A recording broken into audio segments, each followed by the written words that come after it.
Oh, I don't know where to begin with this one, but I think it's going to be funny. Um, Alex Gendler is kind of a footnote into a bigger sphere of what has been happening with the internet in the past 2 decades. In other words, I would go so far as to argue that Alex Gendler was proto BreadTube. And I'm not talking about Vosh or ContraPoints or non-compete, re-education, any of those who came in the past few years. I think Gendler has always had a spot somewhere in the weird wild west of internet forums and social media, that he's always been interested in sincere communism, sincere tankyism, whatever you want to call it. But he has some position of power where his name is referenced, but he never gets the respect that he deserves. And it's so I don't know where to begin on this, especially that I was his neighbor for a bit in lovely Bushwick, Brooklyn. So Alex Gendler, if you Google search his name, you could find a really straightforward LinkedIn page. Or if you search his name on YouTube, you'll probably find a bunch of TED Talks videos. According to his LinkedIn, it says Alex, or maybe I should say it in his accent, I don't know. Alex Gendler is a freelance writer, editor, translator, in general. I don't even know what that word is, with specialties ranging from history and political theory to internet culture and animal videos. Uh, my Gendler voice is not that good, and it probably reminds you of President Sunday, so I'm just going to say it in my normal voice. But he has authored and edited multiple lessons for TED Ed that were covered in the Washington Post and Time magazine, while his translation credits include PBS NewsHour's interviews with separatist leaders from the 2014 Ukrainian crisis. He holds a BA in English and Philosophy from Lafayette College and attended the Interdisciplinary Humanities Master's Program at New York University.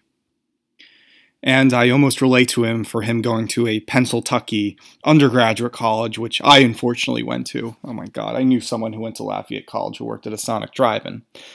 No, anyway, back on topic. Gendler is mostly associated with TED Talks videos that are scripts to really funny, kind of corny to commercial cliche videos about, ranging from a lot of topics, and Gendler seems to write the scripts for them, and his name is often associated with this TED Talks.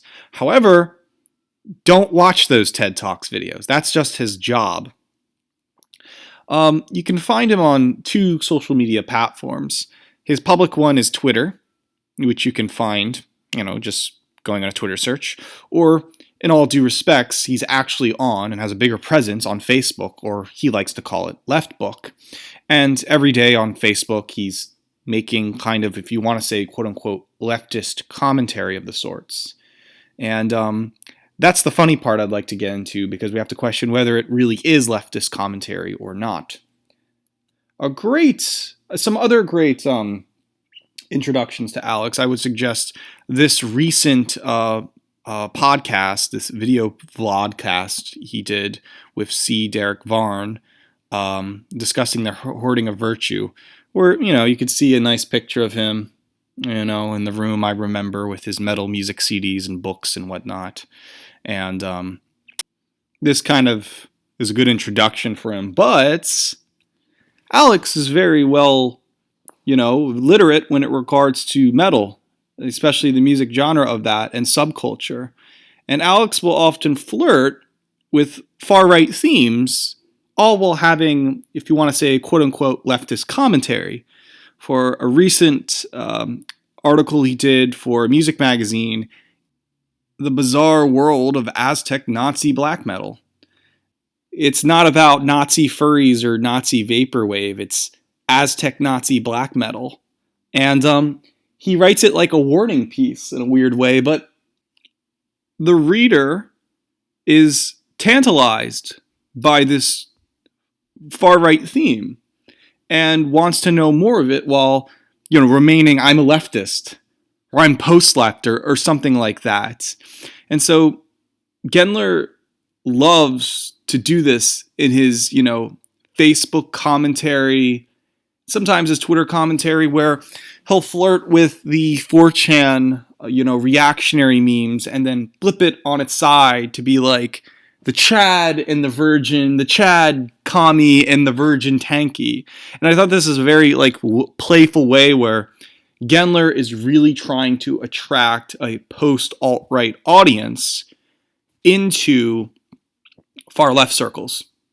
And he's kind of was a proto figure before you had, Insanity of Vosh or Thought Slime or any of that. And that's what I love about Gendler's work. But hardly there's a book written about him or an article. So, going forward, how in the world did I, pilleater, lived upstairs in Bushwick, Brooklyn, as he was my neighbor downstairs?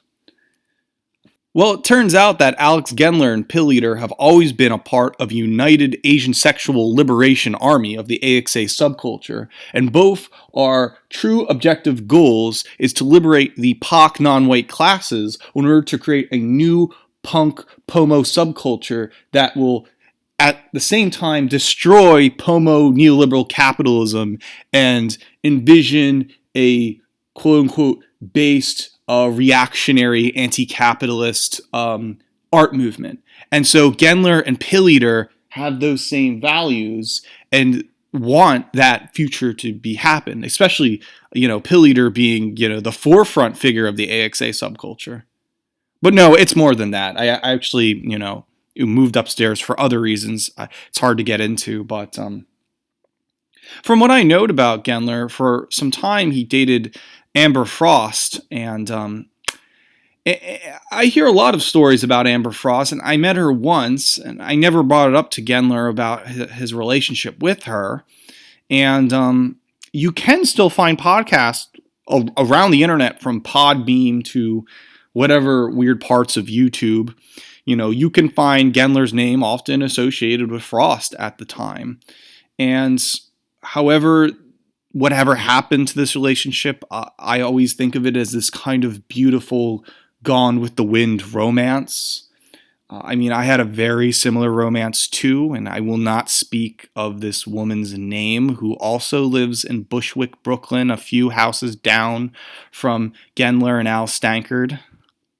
But if you guys know who I'm talking about, you know. But but that's what also makes Gendler more the interesting person, as he was associated with that quote-unquote dirtbag left and being more edgier than possible, getting his flair, I felt bad at times because I would be directly living above Alex, and often I would be on the phone with John Bleach, who worked with Frank Castle and Sam Hyde, and I would talk to him all the time on the phone.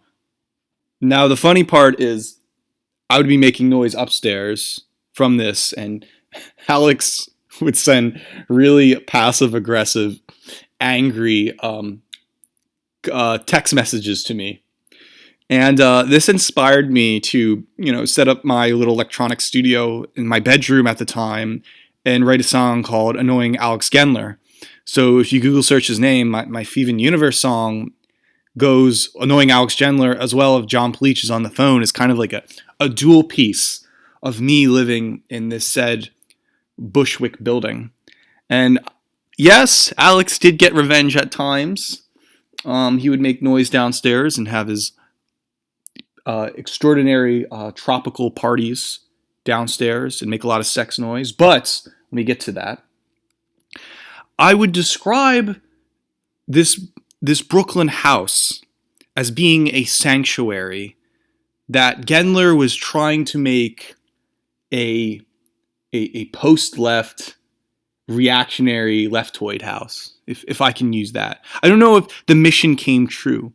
I was kind of this mole, this kind of secret agent. I wouldn't say mole or secret agent, but Pilleater was the most interesting of the bunch, because Pilleater was like the open Asian Aryan, Asian sexual, and everyone knew it, but it was kind of like, Richard Simmons, everyone knows he's gay, but no one will say he's gay to his face because that's rude.